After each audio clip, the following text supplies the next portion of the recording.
Hoje eu tenho mais um desafio. Hoje eu gostaria de trabalhar mais uma parábola. A Semana Santa eu tenho meditado no tema já desde o ano passado. Eu queria trabalhar algo um pouco novo, né? Então resolvi trabalhar as parábolas esse ano. E hoje eu acredito que é uma parábola desafiadora, porque a parábola do rico e do Lázaro, pode colocar na tela para nós? É uma parábola no meio da teologia bem controversa. É uma história contada por Jesus que nos traz muitas dificuldades de compreensão. Então, pegue a Bíblia em Lucas capítulo 16, a partir do verso 19, e vamos comigo nessa viagem. Lucas 16, 19 ao 31. Lucas capítulo 16, 19 a 31. Eu lembro que, antes mesmo de ser adventista, eu li essa parábola e eu confesso para vocês, eu fiquei um pouco com medo, porque tem umas cenas estranhas aqui, né? Mas com o tempo a gente vai estudando, vai compreendendo mais e as coisas vão ficando mais claras, né? Muito bem, eu vou projetar aqui e você pode acompanhar na sua Bíblia.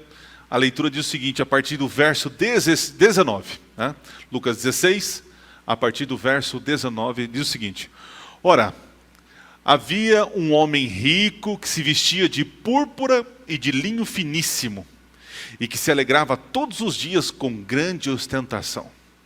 Havia também certo mendigo chamado Lázaro, coberto de feridas, que ficava deitado à porta da casa do rico, e desejava alimentar-se das migalhas que caíam da mesa do rico. Até os cães vinham lamber-lhe as feridas. Olha que cena trágica. E aconteceu que o mendigo morreu e foi levado pelos anjos para junto de Abraão. Em alguma versão aí, se você estiver lendo, foi levado junto ao seio de Abraão, né? Para perto de Abraão. Morreu também o rico e foi sepultado. No inferno, estando em tormentos, o rico levantou os olhos e viu ao longe Abraão e junto dele Lázaro. Então, gritando, disse: Pai Abraão, tenha misericórdia de mim e mande que Lázaro molhe a ponta do dedo em água e me refresque a língua, porque estou atormentado nesse fogo. Mas Abraão disse: Filho, lembre-se de que você recebeu os seus bens durante a sua vida, enquanto Lázaro só teve males. Agora, porém, ele está consolado aqui, enquanto você está em tormentos. E além de tudo, há um grande abismo entre nós e vocês, de modo que os que querem passar daqui até vocês não podem, nem os de lá passar para cá. Então o rico disse: Pai, eu peço que mande Lázaro à minha casa paterna, porque tenho 5 irmãos, para que lhes dê testemunho, a fim de que não venham também para este lugar de tormento. Abraão respondeu: Ele tem Moisés e os profetas, ouça-nos. Mas ele insistiu: Não, pai Abraão, se alguém dentre os mortos for até lá, eles irão se arrepender. Abraão, porém, lhe respondeu: Se não ouvem Moisés e os profetas, também não se deixarão convencer, mesmo que ressuscite alguém dentre os mortos. É uma história que para nós, adventista, é uma história complicada, né? Como entender isso? Jesus está falando sobre o que nessa parábola? Então eu vou tentar responder 4 perguntas da parábola, né, nesta noite. 4 perguntinhas. A primeira é: por que Jesus contou essa história? O que levou ele a contar? Isso é muito importante para a gente compreender. Quem são os personagens e quais são as suas contribuições na parábola? Essa é uma maneira muito fácil de compreender a Bíblia, quando você consegue identificar personagens. Tá? O que mais? Jesus nesta parábola está ensinando sobre vida após morte? Porque parece, não parece? Jesus está contando uma história.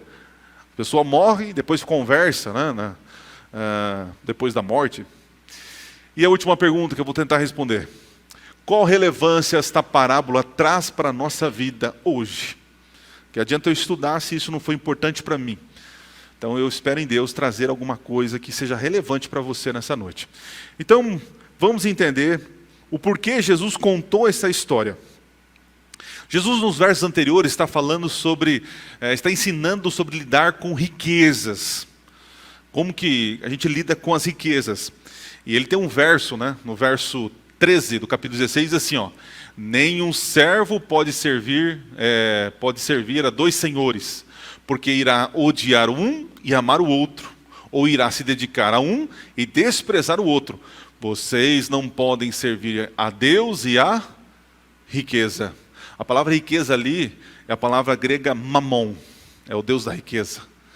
Então você não pode servir a dois senhores. Jesus está falando sobre riqueza, sobre os cuidados dessa vida, e que a riqueza não pode ser servida por nós. Pelo contrário, a riqueza vem para servir a gente, né? Mas à frente tem um verso que Jesus está ensinando isso, e olha o que acontece. Os fariseus, que eram avarentos, ouviam tudo isto e zombavam de Jesus. Por que eles zombavam de Jesus? Porque no entendimento judaico, na cultura judaica, quem é rico é abençoado por Deus. Quem é pobre é maldito de Deus. Quem é rico tem salvação, está salvo. E quem é pobre vai para onde? Vai para o inferno. E quando eu falo inferno é sepultura, lugar dos mortos, não tem vida eterna. E você tem que entender isso. Antes de Jesus, a ideia de salvação é vida eterna. Salvação, no termo de livre dos pecados, isso é após Jesus. Antes a ideia era apenas viver eternamente sem problemas. É essa a escatologia judaica, né? Muito bem. O que mais que podemos ver? Quem são os personagens e quais são as contribuições na parábola? Vamos ver cada personagem. Primeiro nós temos o homem rico. E em vida, como que é esse homem rico? Ele se vestia de púrpura. E para nós parece uma coisa tão simples, mas ter um tecido de púrpura naquela época era muito caro, muito caro. E diz aí que ele se vestia de linho finíssimo. Ele esbanjava luxúria e vaidade. Que mais? Se alegrava todos os dias com grande ostentação e fartura. Ele era o garoto ostentação da época. Então a riqueza ele usava para quem? Para quê? Para ele, para a glória dele, para satisfazer os desejos dele. Ok? E também na história nós temos o mendigo. O mendigo tem um nome. Qual o nome dele? E vocês acham que é coincidência Jesus dar um nome na parábola para esse mendigo de Lázaro? Se você olhar todas as parábolas de Jesus, todos os personagens, eles não possuem nome diretamente. Temos aí o Abraão, mas o Abraão é meio que uma exceção na regra. E Lázaro, né? Lázaro é uma exceção, porque em todas as parábolas Jesus não dá nome, mas existe um porquê Jesus dá um nome de Lázaro. Você com certeza já está fazendo a ligação aí. Como é esse Lázaro? Como era, coitado, né? Ele era coberto de feridas. Interessante que os cachorros vinham lamber as suas feridas. Essa cena talvez é nojenta para você. Ok, nojento um cachorro lamber feridas. Mas para um judeu isso é muito mais intenso. Porque o cachorro é considerado um animal imundo para o judeu. Então um animal imundo te lambendo, você se torna o quê? Imundo. Você é como se fosse o verme do cocô do jumento. É mais ou menos assim. Você se torna assim. Olha a situação desse pobre. O que mais? Ele estava deitado à porta do rico. Provavelmente, né? Na minha versão diz deitado. Algumas versões diz colocado, jogado. Provavelmente ele era aleijado. Pobre, aleijado. Lambido por cachorros. E agora ele é faminto. É um miserável. É um perdido, um maldito de Deus. Imagine só, jogado ali no portão, ele desejava comer a comida do rico, que sobrava do rico, né?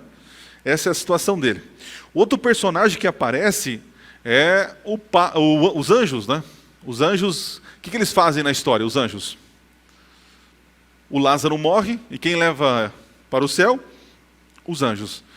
Interessante isso, que essa ideia de anjos levando as pessoas para o céu, isso nós vamos ter mais no Novo Testamento.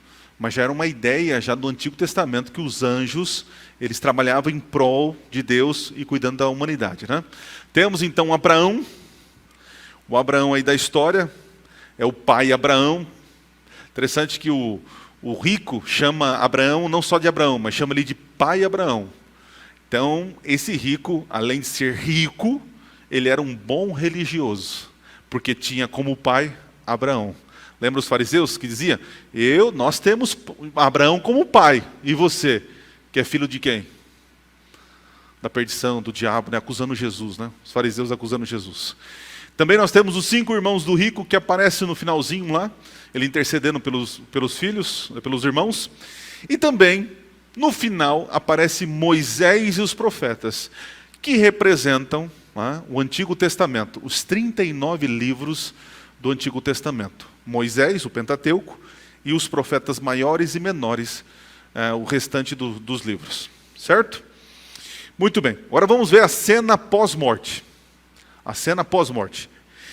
Lázaro morre e é levado pelos anjos junto a Abraão.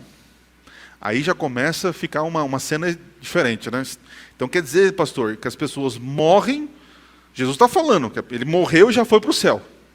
Seria isso? O que mais? O rico quando morre é levado para o céu? Agora você vai começar a ver um contraponto, né? O pobre miserável, o rico ostentador. O pobre miserável morre, em vez de ir para o inferno, vai para onde? Para o céu, levado pelos anjos. E o rico, que era para ser levado pelos anjos, ele é sepultado. Sepultado. Olha só como Jesus começa a trabalhar as diferenças. Que diferença nós temos? Ele vai para o inferno, o rico, e de lá vê Abraão, junto dele está quem? O Lázaro. Ele está lá em tormentos no inferno, ele olha para cima e vê o Lázaro do lado de Abraão. Imagine só. O que mais? O que nós temos lá de cena?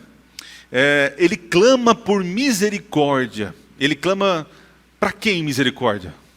O rico. Para Abraão. Mas ele pede para que Lázaro refresque ele com água. Olha que interessante. Mesmo após a morte, no inferno, no tormento, segundo a história, ele clama por misericórdia para Abraão, mas dá uma ordem para quem? Ele continua tratando Lázaro como um subalterno. Perceba que a personalidade do morto não muda, não se converte. Isso é uma ideia na parábola. Tá? Ele continua dando ordem para Lázaro, como se Lázaro tinha a obrigação de ajudá-lo ou de obedecê-lo. Né? O que mais que nós temos lá? Então ele faz um pedido, ok? Abraão não atende seu pedido. E diz que ele já tinha ganhado suas recompensas em vida. E Lázaro agora está recebendo a dele. Então Abraão fala assim, não vai fazer nada não, porque você está tendo a tua recompensa, ele está tendo a dele. Né? O rico insiste e diz o seguinte, Abraão deixa claro que é impossível mudar de lugar. Ok, avançando aqui.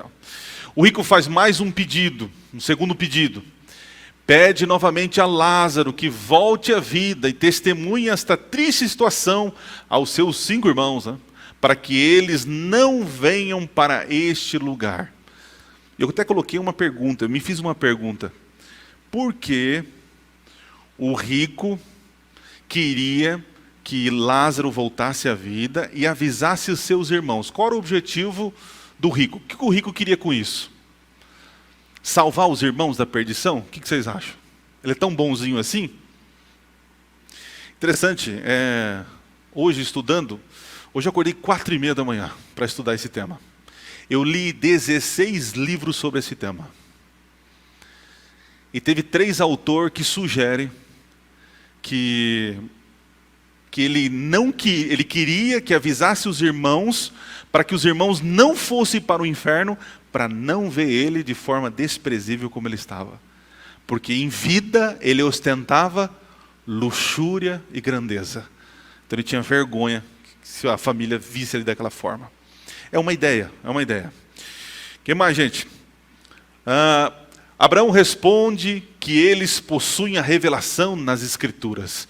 Não, Lázaro não vai fazer isso. Eles têm Moisés e os profetas. Por que tem que voltar à vida para avisar eles? Não, enquanto eles têm vida, eles têm a revelação. Assim como todos nós temos a revelação. Continuando.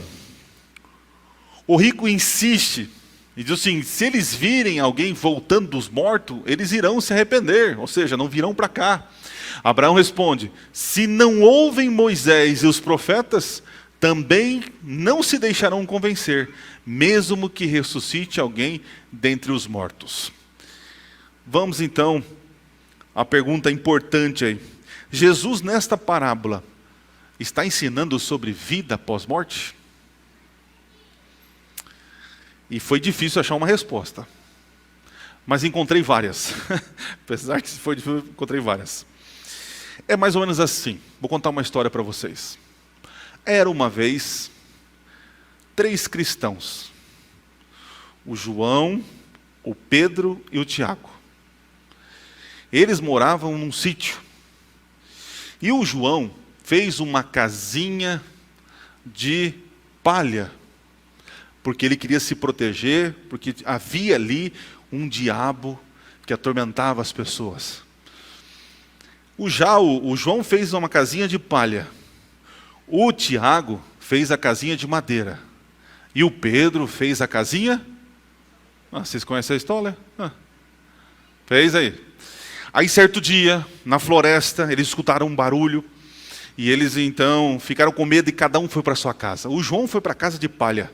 Quando de repente escutou o diabo falando, abra a porta, eu vou entrar. Não vou entrar, não abrir, eu vou assoprar. E aí ele assopra, e o que acontece com a casinha de palha do João? Cai. E o João então corre para a casa do Tiago, que fez uma casa de madeira. E o diabo fala assim, sai daí, abre a porta, que eu vou assoprar e vou derrubar. E, não, a gente não vai sair. Aí o diabão, o que aconteceu com a casa de madeira? Caiu. Aí eles correram para a casa do Pedrão, que era feito de tijolos. Vocês conhecem a história. E aí então o diabo, olha, abre a porta, porque eu vou destruir a casa. E, não vai. Não. E o diabo então assoprou. 1, 2, 3, e nada da casa cair. Quando de repente ele tirou um machado e estourou toda a porta, os tijolos abriu e conseguiu pegar os 3 e matou os 3. Contei uma história conhecida para vocês, não contei? Mudei os personagens e também mudei o final da história. Jesus fez a mesma coisa.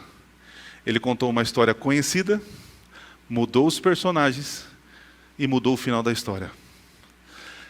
Existem vários relatos sobre vida após a morte, histórias, parábolas, de pessoas que morrem, só que no final da história voltam para a vida para mudar a história. Interessante que achei um relato de Flávio Josefo contando uma história de pessoas que morriam e eram ricas e iam para o seio de Abraão. Só que eles tinham a oportunidade de voltar para a vida. Então Jesus usou uma história conhecida para dar uma grande lição para eles. Para dizer o seguinte, na vida após morte não se muda o destino.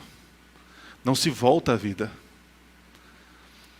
Na vida após morte não podemos reivindicar justiça ou desejos. Não tem nada disso. Então essa história, gente, que Jesus conta, é realmente uma ficção. É uma história conhecida da cultura judaica, com personagens diferentes, com um final diferente. E Jesus então usa essa história para chamar a atenção do povo e ensinar lições. Então Jesus contou uma história já conhecida, mudou os personagens e o final para facilitar a compreensão dos ouvintes. Se há consciência após a morte, o que faremos com as afirmações de Jesus? Lembra quando Jesus falou que a menina estava o quê? Dormindo. Ué, Jesus mentiu? Não. Jesus comparou a morte dela como porque a morte para Jesus é como se a pessoa estivesse dormindo. Ela tem consciência disso? E o que fazer com a afirmação quando diz que Lázaro estava Dormindo? Jesus mentiu de novo? E o que fazer com vários outros textos no Novo Testamento que diz que após a morte não existe consciência, a pessoa está no estado de inconsciência, assim nós acreditamos. Então Jesus não iria contra a sua própria doutrina. Né? Que mais? Na história, o inferno e o paraíso são tão próximos que é possível ter um diálogo. Ele nem usou o walkie-talkie ou um celular. O rico olhou do inferno para o paraíso e começou a conversar com quem? Com Abraão. E vocês acham que isso é literal? Isso é verdade? Porque se a gente for acreditar na história como uma história real, temos que acreditar também que o céu e o inferno se conversam. Outra coisa, e que me chocou, né? Que às vezes passa despercebido, na história, quem é tratado como intercessor e responsável pelos destinos? Quem é? Abraão. Interessante isso, porque o único intercessor que existe entre o homem e Deus é quem? É Jesus. Mas Jesus usou o nome de Abraão, né? Que era um nome conhecido de muitos. Então veja, Abraão não é intercessor. Abraão não decide destino de ninguém. Então, mais uma vez, a história é apenas uma história, né? É uma ficção. Não, Jesus não está ensinando sobre vida após a morte aqui. A lição é outra. Né? O que mais? De acordo com as Escrituras, a recompensa virá somente quando Jesus retornar. Mas na história, o pobre, que segundo a cultura era para ir para o inferno, foi para onde? E o rico, que era para ir para o céu, foi para onde? Você percebe como Jesus quebrou a perna do pessoal que estava ouvindo a história?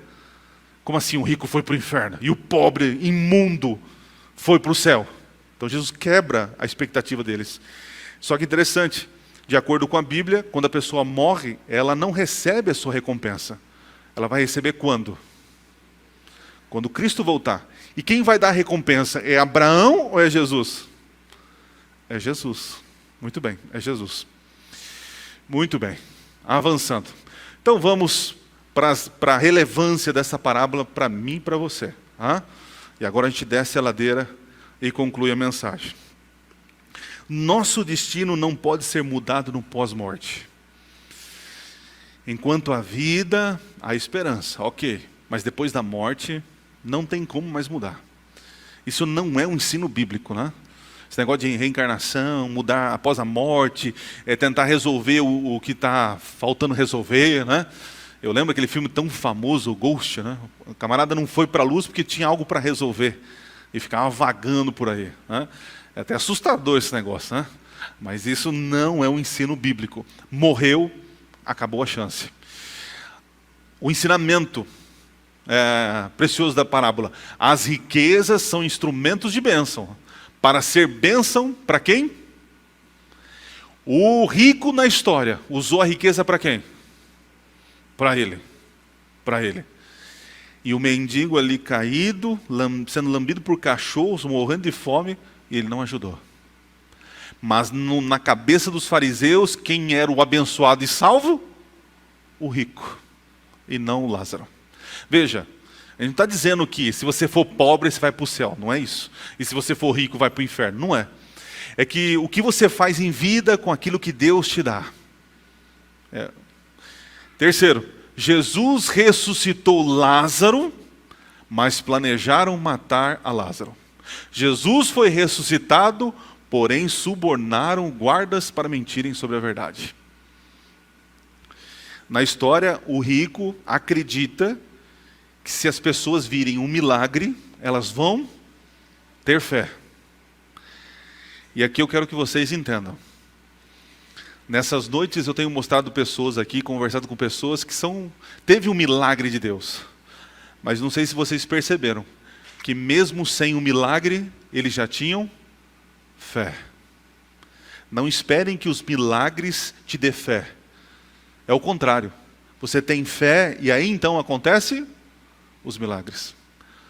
Não espere que coisas extraordinárias aconteçam na sua vida, ou acredite que pessoa ou ciclano só vai aceitar Jesus se algo extraordinário acontecer. Não é bem assim. Se a pessoa não não encontra salvação naquilo que já é revelado, no dia a dia, não são milagres que vai fazer a pessoa mudar de ideia.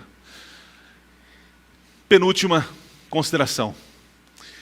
Se com a Bíblia na mão e um necessitado ao seu lado não convencer você, não será um milagre que vai. E por último, hoje é dia de buscar Jesus como nosso único Senhor e Salvador. A parábola ela traz várias lições. É interessante que eu queria ter estado naquele momento quando Jesus contou essa história. Porque a gente mergulhado na cultura, para nós faria muito sentido. Jesus quebrando a expectativa de todos. Jesus falando sobre a riqueza, que a riqueza não é um bem em si mesmo, mas a riqueza, ela favorece e ela é para outras pessoas. E que o amor à riqueza é a raiz de todos os males.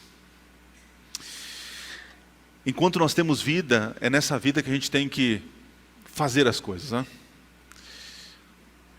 No ano de 2018, eu conheci uma senhorinha. E foi assim, gente, foi inusitado. A irmã, filha dela me ligou, falou assim: pastor, o senhor pode vir no hospital?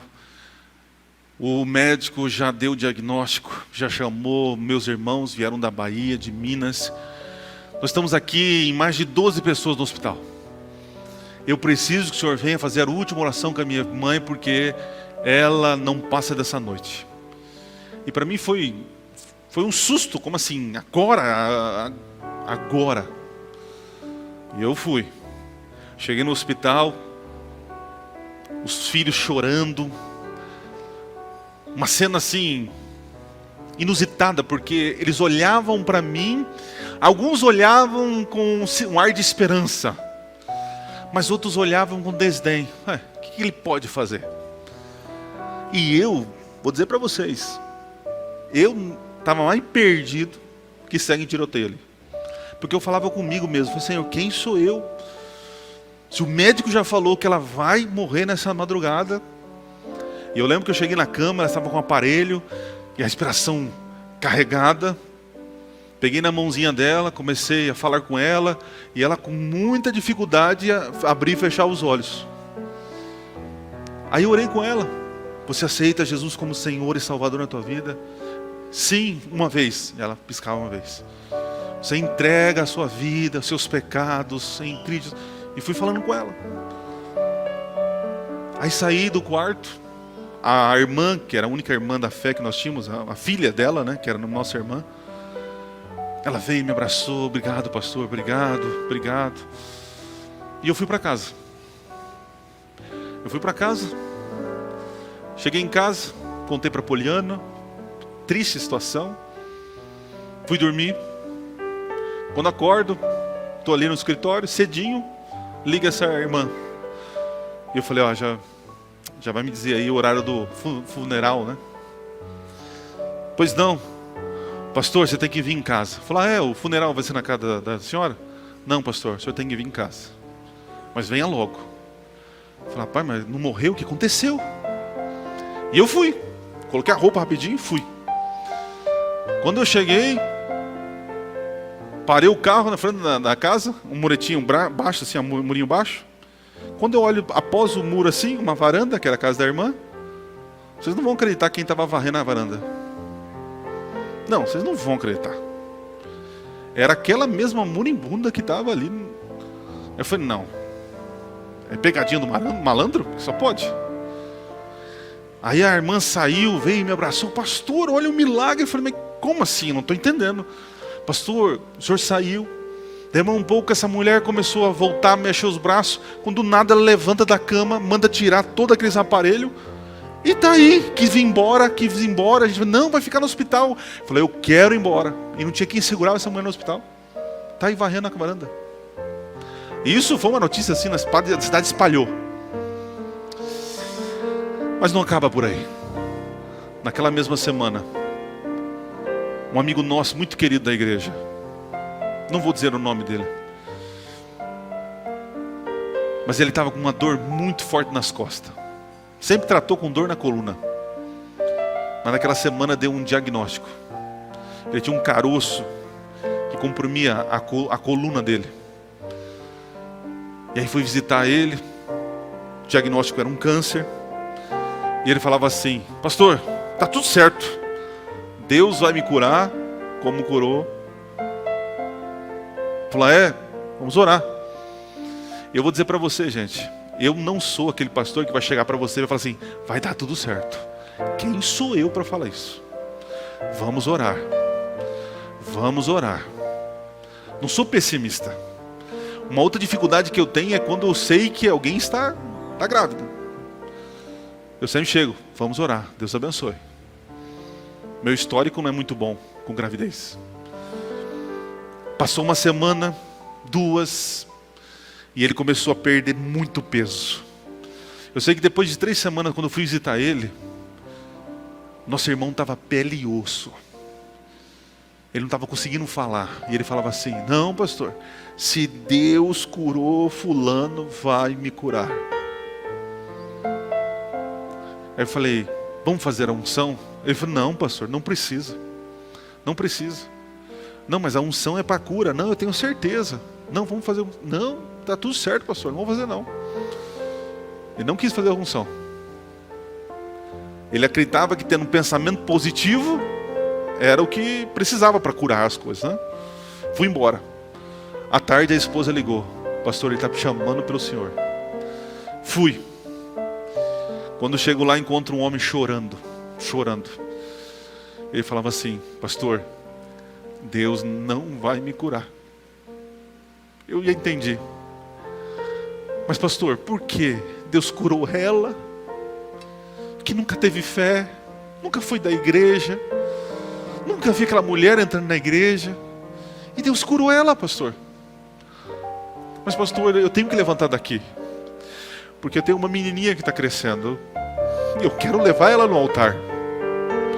Eu quero estar do lado dela, eu quero ver meus netos, pastor. Por que Deus não me cura, pastor? São perguntas que até hoje eu não sei a resposta. Naquela madrugada, nosso irmão descansou. Eu vejo que a minha vida é altos e baixos, né? Numa hora Deus faz milagres poderosos. Em outras horas, parece que é um silêncio dele. Mas o que ficou marcado na vida desse irmão, para mim,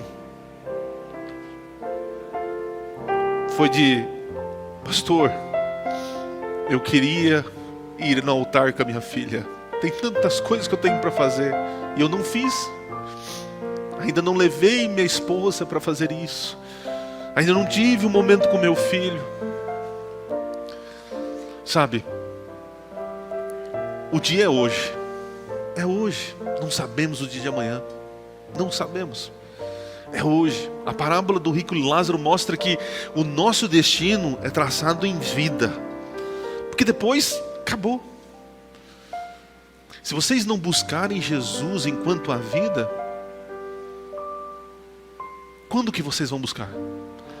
Vocês estão esperando um milagre? Vocês estão esperando a ressurreição de alguém? Vocês estão esperando algo surpreendente para aceitar Jesus e viver uma vida com Ele? É isso que vocês estão esperando? Então eu vou dizer para vocês: se vocês não confiarem na palavra de Deus e nas bênçãos que Deus já tem proporcionado para vocês, nada vai mais mudar o teu coração. Não esperem coisas extraordinárias de Deus, porque Ele já provou que Ele é fiel. Busquem a Jesus enquanto há vida, porque no além jaz esquecimento, memória e as obras. Busquem a Jesus.